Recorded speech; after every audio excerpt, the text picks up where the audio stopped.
Olá, meus amigos, minhas amigas, meus votos de muita paz.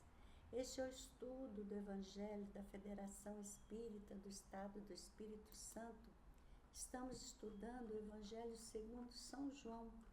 Queremos tomar contato diretamente com o texto bíblico e o nosso objetivo é compreendê-lo pela análise dos versículos à luz do Espiritismo. Hoje, prosseguindo no estudo do capítulo 18, vamos analisar os versículos de 12 a 14. Nesse trecho, poderemos conhecer um pouco mais sobre as personagens que perseguiram Jesus para compreendermos melhor as lições que os acontecimentos nos trazem. Acompanhe conosco esse estudo. O texto bíblico diz assim: Então, a coorte e o tribuno e os servos dos judeus prenderam a Jesus e o manietaram e conduziram primeiramente a Anás, por ser sogro de Caifás, que era o sumo sacerdote daquele ano. Ora, Caifás era quem tinha aconselhado aos judeus que convinha que um homem morresse pelo povo. Esse episódio acontece ainda dentro daquelas ocorrências da prisão de Jesus e temos aí Jesus, seus discípulos e os que vieram prendê-lo, e tudo isso acontece em Jerusalém, na véspera da Páscoa em que Jesus foi crucificado. Aparece aí o termo coorte. Coorte era a designação de um grupo de soldados, de militares, e temos aí também, aparece a figura do tribuno, uma autoridade romana que tinha comando sobre esses soldados. Aparece também os servos do Sinédrio, e no texto nós temos referências a Anás e Caifás. Anás tinha sido sumo sacerdote anteriormente, era uma figura muito influente ainda, mas já havia deixado o cargo. Quem estava no cargo era Caifás. Caifás foi nomeado sacerdote em 18 depois de Cristo e ficou até 36 depois de Cristo. Então, é interessante ler o trabalho da Amélia Rodrigues, pela psicografia de Divaldo Pereira Franco. Ela tem vários livros em que ela comenta esses episódios. Por exemplo, Quando Voltar a Primavera, logo no preâmbulo do livro, ela fala sobre questões das narrativas do Evangelho. Em Mensagem do Amor Imortal, na lição 17, ela situa Anás e descreve como ele era, e também fala de Caifás, que era um homem covarde que só teve acesso àquele cargo por influência política do sogro, que era Anás. Também, Até o Fim dos Tempos, ela vai fazer análises mais detalhadas da figura de Caifás, e ela nos dá conta de entender que saduceus eram membros de uma seita que, na verdade, acreditava em Deus, mas não acreditava na imortalidade, não acreditava na ressurreição, nem em anjos e demônios, nada disso. Eles tinham um pensamento muito focado na vida material, e toda a recompensa divina era a recompensa que viria na vida material mesmo.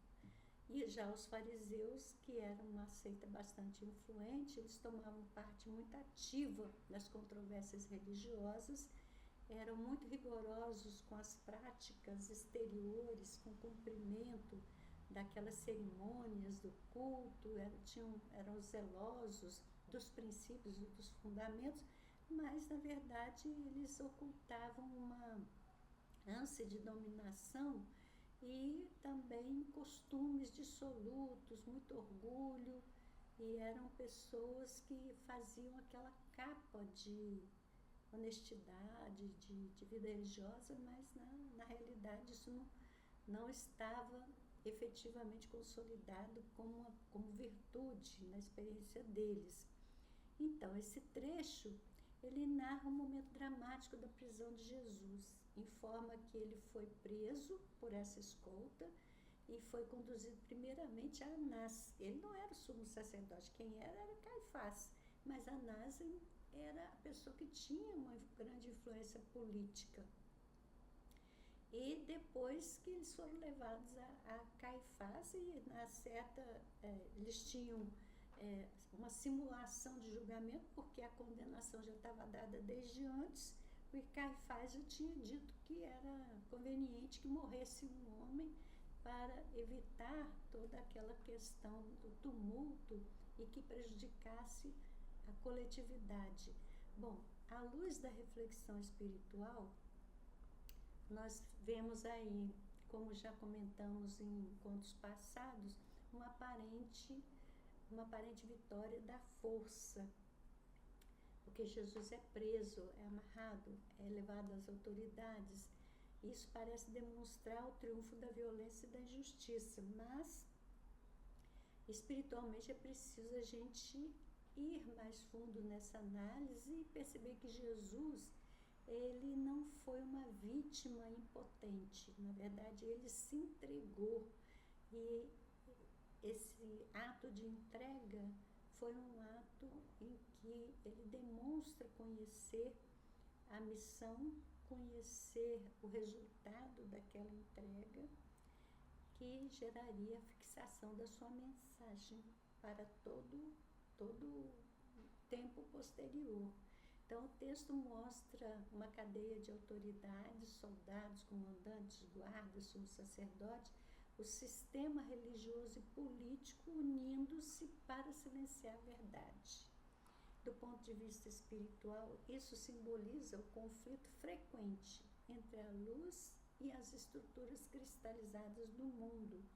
Quando a mensagem do amor ameaça interesses, o poder humano reage defensivamente. Isso até hoje é assim. Também a gente vai ver que o versículo 14 relembra aquela frase de Caifás: convém que um homem morra pelo povo, e essa frase foi pronunciada por cálculo político, porque era para evitar tumulto, preservar a posição de liderança judaica, mas espiritualmente suas palavras continham uma verdade mais profunda do que ele imaginava. O que era estratégia de preservação institucional transformou-se em símbolo de redenção coletiva. A espiritualidade superior pode utilizar até mesmo intenções equivocadas para realizar desígnios mais amplos. Isso não absolve a responsabilidade moral de quem age mal, mas mostra que Deus escreve certo, mesmo através das linhas tortas da humanidade. Então, o pensamento de Caifás expressa uma lógica comum nas sociedades humanas: sacrifica-se o indivíduo para preservar o sistema.